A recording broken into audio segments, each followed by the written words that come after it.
নমস্কার, রাধে রাধে বন্ধুরা, জয় শ্রীকৃষ্ণ। আমি ছোট্ট একটা টিপস নিয়ে আপনাদের সামনে এসে হাজির। তো আপনারা সবাই কেমন আছেন? ভালো আছেন তো?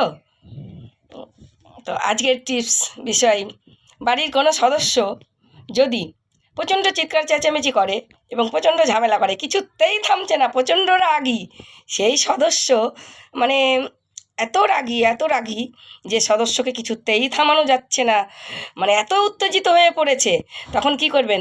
বাড়িতে লোহার রুটি ভাজা তাওয়া, যে লোহার রুটি ভাজা তাওয়া থাকে, সেই তাওয়া আপনার গ্যাসে চাপিয়ে বা আখাতে চাপিয়ে, মানে উনুনে চাপিয়ে, ওই তাওয়ার উপরে তাওয়াটাকে গরম করে অল্প 1 চামচ চিনি দিয়ে দিন।